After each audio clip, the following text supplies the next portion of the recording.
दोस्तों, target with PS Parihar channel में आपका स्वागत है। आइए शुरू करते हैं और देख लेते हैं कि आज के दैनिक रोजगार समाचार भाग 2 की इस वीडियो में विद्यार्थी जीवन से संबंधित कौन कौन सी सूचनाएं हैं। तो वीडियो को जल्दी से लाइक कर दें, शेयर कर दें और जिन छात्रों ने चैनल को अभी भी सब्सक्राइब न किया हो तो जल्दी से सब्सक्राइब कर लें ताकि आप लोगों को भी इसी प्रकार की ऑथेंटिक अपडेट सबसे पहले मिलती। खबर की शुरुआत करते हैं। प्राथमिक शिक्षक भर्ती की प्रक्रिया में बदलाव, और ये पूरा का पूरा बदलाव हो रहा है मध्य प्रदेश में।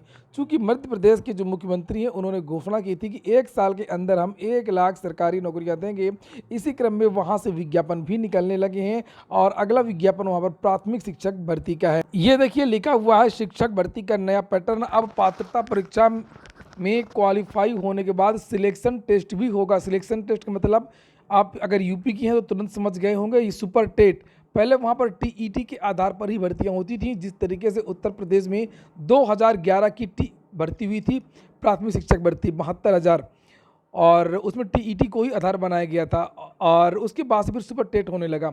लेकिन मध्य प्रदेश में अभी तक केवल टीईटी के आधार पर ही भर्तियाँ होती थी और अब वहाँ पर बदलाव किया जा रहा है। अब वहाँ पर सुपर टीईटी लागू हो जाएगा।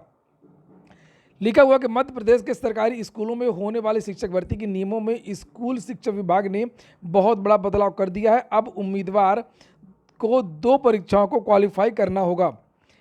आगे होने वाली शिक्षक भर्तियां शिक्षक पात्रता परीक्षा एमपी टेट की मेरिट के आधार पर नहीं, पात्रता परीक्षा को क्वालिफाई करने के बाद उम्मीदवार के लिए चयन परीक्षा संबंधित विषय के लिए आयोजित कराई जाएगी। इस चयन परीक्षा की मेरिट के आधार पर उम्मीदवारों को संबंधित खाली पदों पर बतौर शिक्षक की नियुक्ति मिलेगी। यानी अब मध्य प्रदेश कर्मचारी चयन मंडल द्वारा आयोजित की जाने वाली पात्रता परीक्षा के स्कोर का विशेष महत्व नहीं रह जाएगा। पहले वहाँ पर टीईटी की जो परीक्षा होती थी, एमपी टीईटी की, तो उसमें होड़ रहती थी ज़्यादा से ज़्यादा नंबर लाने के लिए। अब वो केवल क्वालिफाइंग ही रह जाएगी। वह सिर्फ शिक्षक बनने के लिए अनिवार्य योग्यता भर रह जाएगी। अब एमपी टेट का मतलब केवल क्वालिफाइंग। इस तरह से उत्तर प्रदेश और राजस्थान सरकारें शिक्षक भर्ती के लिए 2 एग्जाम लेती हैं।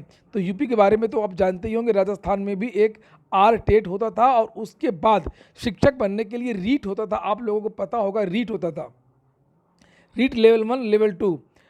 उत्तर प्रदेश में पहला, मध्य प्रदेश की जो माध्यमिक शिक्षक भर्तियां होती हैं टीजीटी इत्यादि के लिए, उसमें भी टीईटी अनिवार्य होता है। यहाँ पर आप लोग देख सकते हैं उच्च माध्यमिक शिक्षक पात्रता परीक्षा, माध्यमिक शिक्षक पात्रता परीक्षा, प्राथमिक शिक्षक पात्रता परीक्षा और कुल क्वालिफाई उम्मीदवार कितने हैं। जो परीक्षाएं 2018 और 19 और 20 में हुई थी, इनकी विद्यार्थियों की यहाँ पर संख्या बताई गई है कि 3 शिक्षक पात्रता परीक्षा में 4,54,000 उम्मीदवार क्वालिफाई बैठे हैं। यहाँ पर अर्हता बताई गई है प्राथमिक शिक्षक के लिए भी और अन्य भर्तियों के बारे में भी क्या अर्हता रहेगी। लिखा 50% अंकों के साथ में 12वीं और प्रारंभिक शिक्षा में 2 वर्ष का डिप्लोमा, 50% अंक के साथ में यूजी और बीएड डिग्री। यहाँ बीएड डिग्री धारियों की नियुक्ति पर विचार किया जाएगा। तो यहाँ पर बीएड को शामिल कर लिया है प्राथमिक शिक्षक भर्ती में मध्य प्रदेश ने। ये बीएड वालों के लिए कम से कम एक राहत वाली खबर है। जैसे केवीएस की भर्ती में बीएड वालों को शामिल किया गया है और इसी तरीके से मध्य प्रदेश में भी शामिल कर लिया गया है। और यहाँ पर टीजीटी के बारे में और पीजीटी के बारे में भी योग्यता इत्यादि के बारे में बताया गया है। यहाँ पर देख सकते हैं आप लोग उच्च माध्यमिक यानी कि पीजीटी और ये टीजीटी माध्यमिक के बारे में भी जानकारी दी गई है। 50% अंक के साथ में यूजी होगा और बीएड रहेगा। ये यहाँ पर योग्यता 50% की रखी गई है। जिस तरीके से आपकी केवीएस वैकेंसी में उच्च माध्यमिक के बारे में भी बताया गया है कि संबंधित विषय में 2nd डिवीजन होना चाहिए और पीजी डिग्री के साथ में बीएड होना चाहिए। बीएड अनिवार्य हो गया है, जैसे कि चर्चाएं चल रही हैं कि उत्तर प्रदेश में भी बदलाव होगा। तो ये मध्य प्रदेश में जो प्राथमिक शिक्षक भर्ती होने वाली है उसमें बदलाव है। और अब हम लोग बात करेंगे वीडियो परीक्षा के बाद चकबंदी लेखपाल का नंबर। सुबह की वीडियो में मैंने आप लोगों को जानकारी दी थी कि वीडियो की परीक्षा जो प्रस्तावित है अप्रैल के महीने में कराने की योजना है। ये तब हो पाएगा जब शासन इसकी अनुमति दे देगा। और चूंकि वीडियो कोई भी परीक्षा होती है तो उसके पहले बहुत सारी फॉर्मेलिटीज़ होती हैं। उसके लिए चूंकि आवेदन इसके लिए जा चुके हैं, परीक्षा भी हो चुकी है, परीक्षा रद्द भी हो चुकी है और इसके बाद फिर से परीक्षा होगी तो फाइनेंस की आवश्यकता पड़ेगी। फाइनेंस इत्यादि के लिए सरकार को प्रस्ताव बना करके भेज दिया गया है। अगर वो पारित हो जाता है, उम्मीद है कि अनुमति मिल जाएगी और आपकी जो परीक्षा है वो अप्रैल के महीने में हो सकती है। और इसके बाद में जो जानकारी निकल करके आ रही है कि यूपी ट्रिपल एससी को प्रस्ताव चकबंदी लेखपाल भर्ती का भी मिल गया है। चकबंदी लेखपाल में कुछ और पदों को जोड़ करके इसका जो विज्ञापन है वो फिर से नया विज्ञापन जारी होगा। पिछली चकबंदी लेखपाल की भर्ती रद्द कर दी गई थी, विद्यार्थियों से आवेदन लिए गए थे, उसमें ओबीसी की सीटें बहुत कम थी, इसको लेकर के जांच कमेटी भी बनी थी और इसको रद्द कर दिया गया था। जानकारी ये मिली है कि फिर से कैटेगरी वाइज अलग अलग जिलों से जो प्रस्ताव बना करके चकबंदी विभाग को भेज दिया गया है और चकबंदी विभाग से यूपी ट्रिपल एससी को भी भेज दिया गया है। पीईटी 2022 की जो परीक्षा हुई है, जिसका रिजल्ट आने वाला है, उसमें से जो 15,000 नई भर्तियां होंगी उसमें से आपको चकबंदी लेखपाल की भर्ती भी देखने को मिल सकती है। लेकिन पहला जो विज्ञापन है वो आपको स्टेनो को देखने को मिल सकता है, स्टेनो। और उसके बाद एजीटीए का विज्ञापन, एजीटीए के बाद में लोअर का विज्ञापन और इसी बीच में आपको चकबंदी का भी विज्ञापन देखने को मिलेगा। लेकिन चकबंदी की परीक्षा बहुत जल्दी होगी। जो विद्यार्थी पिछली बार आवेदन कर चुके हैं उनको केवल ये छूट मिल सकती है कि उन विद्यार्थियों से फीस नहीं ली जाएगी और बाकी सभी विद्यार्थी, नए विद्यार्थी भी इस भर्ती में भाग ले सकते हैं। लेकिन वीडियो की भर्ती में ऐसा नहीं होगा। वीडियो की भर्ती में जो विद्यार्थी पुराने थे, जिन्होंने पिछली बार आवेदन किया था, केवल वही विद्यार्थी इस भर्ती में भाग लेंगे।